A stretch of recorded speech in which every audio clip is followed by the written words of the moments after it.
that shook the church community and changed our understanding of end-time prophecy. Mark has authored several best-selling books, including the one we'll be talking about today, Decoding the Antichrist and the End Times. Pastor, thank you for joining me today. Well, thank you so much. I appreciate you having me with you. Well, I have learned much from you, beginning with Blood Moons. That's another show we're going to be talking about. But this book, Decoding the Antichrist, which I just finished reading, I absolutely love it, and it's very theological. It does help, and we're going to talk about an amazing truth that you uncover in your book about decoding the Antichrist. This is we're living in a world where the Antichrist spirit is palpable. I mean, you don't have to use your imagination to just see what's happening against Christianity, against the Word of God, and against the person of Jesus Christ in our society. So talk about just why you wrote the book and kind of why that was on your mind. Sure, for several reasons. One of them is because the Bible says that many will be deceived if they will possibly be the elect. And I believe we're living in the times of the Antichrist. And we know that refers to lawlessness. And when you look at all the lawlessness that's going around in society today, you can't help but know we're living in those very times. Yeah, absolutely. Now, you talked about what I was fascinated by in the beginning of your book. You talk about the Jewish understanding of the end times and even the Antichrist versus the Muslim understanding versus the Christian understanding. Now, that's fascinating because they're similar, but they're very different. You want to talk about that for just a minute? Sure. One of the things that's interesting in the Muslim theology, they believe in the Mahdi. And they believe that at the end times, everyone's going to become Muslim, and they're going to worship the Mahdi, and Jesus comes along and he dies, and then he's buried, but the Mahdi is going to be their main Messiah. They also have the Dajjal, an Antichrist, that they're going to be running from, and they have cities of refuge. And I think what's fascinating to me is as you study the Muslim view of end times, the Jewish view of end times, the Christian view of end times, it's like everyone's Antichrist is the other group's Messiah. In Judaism, of course, they believe the Messiah, they believe in two Messiahs. One is a suffering servant, the son of Joseph, who's going to suffer and die. And then you have the son of David as the other Messiah, who is immediately going to come and rule and reign in Jerusalem for 1,000 years. So it's fascinating to compare them. And in Christianity, of course, we're waiting for an Antichrist. Right. Now, we're going to talk for just a minute about who that Antichrist is. We're going to talk about a person in the Bible that you kind of identify as a type of Antichrist, which is shocking, I want to say, but very accurate. Talk about Ecclesiastes 1:9, because I think in the Western mind, when something has happened, it's like predestination. When something has happened, it's not going to happen again. Exactly. But you're very acute to the Jewish Eastern mind, and to them, when something happens, it has to happen again. Talk about that. Sure. What it says there is that which has been is that what will happen. What's been done is what will be done. There's nothing new under the sun. And so for me, we have to realize that history repeats itself. So often in Christian prophecy or prophetic thinking, they think, oh, it's happened, it won't happen again, let's move on. That's a Greek mindset, as if prophecy is like a checklist. But what you have to remember is if it happened before, it's going to happen again. It's more like a spiral going up where you have a different perspective. The events may change, the players may change, but it's the same thing happening over and over. Many people don't know, but Matthew 24, which is a famous end time chapter, as you very well know, actually is a story of Hanukkah happening again. That's absolutely amazing.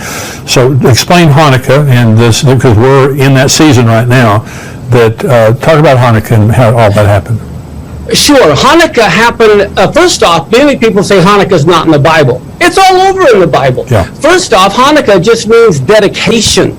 And they dedicated Moses' tabernacle. They dedicated Solomon's temple. They were all Hanukkah. Well, in 167, 168 BC is when Antiochus Epiphanes with the Syrian Greeks set up the abomination of desolation in the temple. And this is, you'll notice in John chapter 10, Jesus / Yeshua, he kept the Feast of Hanukkah. Many people don't know, but it says it was the Feast of Dedication. It was winter. He was in Solomon's porch.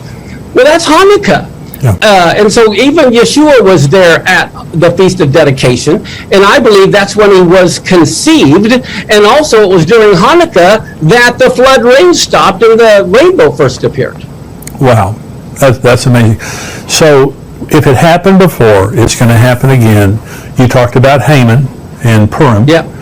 And so talk about that for just a minute. Sure, there's a big difference between Haman and Purim versus Antiochus Epiphanes and Hanukkah. If you remember, this is all about the book of Esther, is Haman and the Feast of Purim. Well, if we don't understand Purim and Hanukkah, we won't really understand what prophetically is going to be happening again.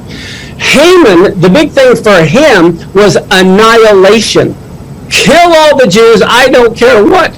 Well, Hitler was a type of Haman. Sure. His whole thing was wipe out the Jews. So there you see another repeat in history. Well, after Haman, we have the story of Hanukkah. Well, Hanukkah is all about assimilation versus annihilation. So for them, hey, look, you can keep your Jesus, you can keep your God, but you have to ultimately also worship this God that we are presenting. And so for me, this coming Antichrist, of course, the Antichrist spirit's been with us for 2,000 years. Sure. But I believe his whole thing is going to be assimilation. Of course, then if you don't assimilate, he'll annihilate you. But that's the big difference between Purim and Hanukkah. One is annihilate God's people. The other one is to force them to assimilate. And both are happening right now. I mean. Exactly. Yeah. So let's talk about replacement theology, because this has been something that has plagued the church, since the Middle Ages, I guess, maybe even before that. But replacement theology is rampant in the church today. I was noticing that George Soros sponsored a group in America that their job was to turn young Christians against Israel. And so there has been a concerted effort around the world, and certainly in America, to turn people against the Jews, especially church people. And so talk about replacement theology and the dangers of replacement theology. Oh, I'd love to. The thing about replacement theology, it teaches that the Christians have replaced the Jews. Right. Well, if you remember the story back in Genesis, Ephraim and Manasseh, Joseph's two children, were grafted in one sense, to Israel. He said, look, these are going to be my sons, and anyone after them will be yours. Well, when they were grafted in, they didn't replace all the other brothers. They were added to the other brothers.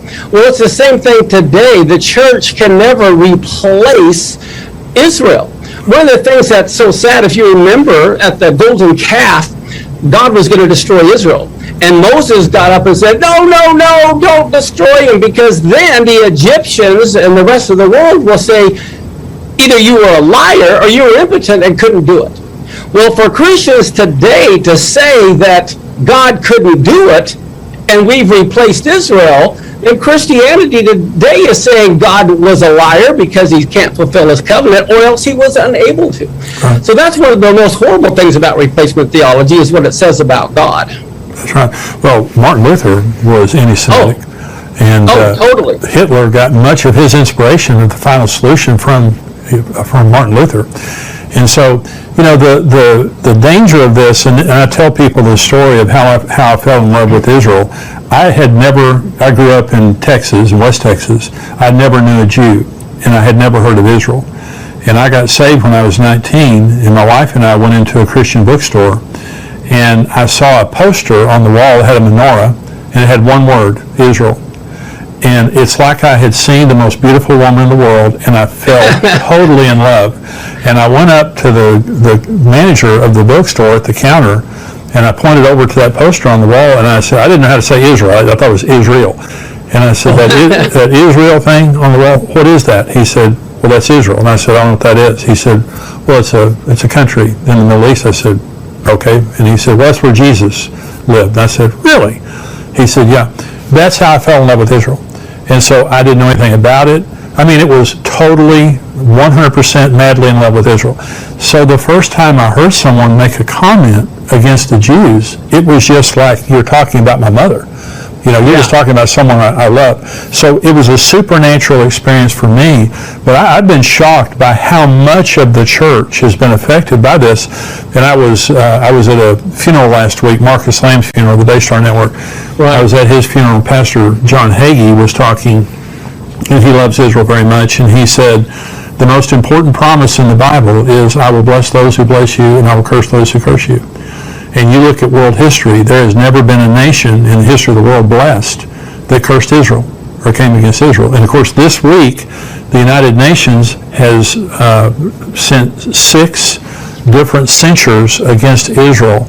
And it's interesting that we see the tornadoes in America. There's a correlation between acting against Israel and some of the natural disasters we see. Now, I want you to talk about Shemitah. Now, this is absolutely, I want to talk about Solomon, and I want to talk about Shemitah for the rest of the program. I want to talk about Shemitah for just a minute. Now, the Antichrist shows up during the tribulation. Okay. Yes. Okay, so the tribulation could begin next year. Yes. Is that true? Yes. Talk about that. Sure. I think pretty much every one of your listeners are familiar with the book of Daniel and Daniel's 70 weeks. The whole reason that they were in Babylon for 70 years is because Israel did not keep the Shemitah cycle. As far as the 7th year, they didn't let the land rest. They didn't let go all of the debtors, set them free. And so they didn't do that for 490 years. They never rested on the 7th year.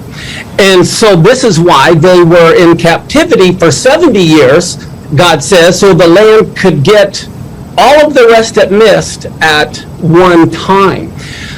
God was very adamant about them keeping that 7th year. And King Zedekiah, right before the temple was destroyed, it was a Shemitah year. Wow. And it says in Jeremiah that he had set the captives free. He decided, well, we better follow God or Babylon's going to overcome us. And so they set all the captives free. For the first time in 490 years, they let them free. Well, then what happens? Egypt comes along to help Israel fight off Babylon. Nebuchadnezzar retreats. Well, Israel ended up giving Egypt the credit instead of God credit. And so they put all the people back into captivity, which is why the very next year, the first year of the Shemitah cycle is when the temple was destroyed. Wow. Now, remember Daniel, 70 years later, he says he's reading the book of Jeremiah and he realizes that, wow, we hadn't been keeping the Shemitah cycle. 70 years are determined. It's about that time for us to be set free. And so he's praying like crazy. And so then you see the Daniel 70 weeks. Well, I believe everyone knows there's 1 week left, and a week refers to a 7-year time period. Right. Well, here's the thing that's shocking, that's so simple, and yet so profound. Daniel was Jewish, okay? And so the 7-year cycle he's talking about is a Shemitah cycle. And we know that it refers to the tribulation. Well, the tribulation has to begin the first year of a Shemitah cycle, because Daniel's Jewish. This is the way he thinks. And so, as you said, next Rosh Hashanah, next fall, begins a new 7-year cycle.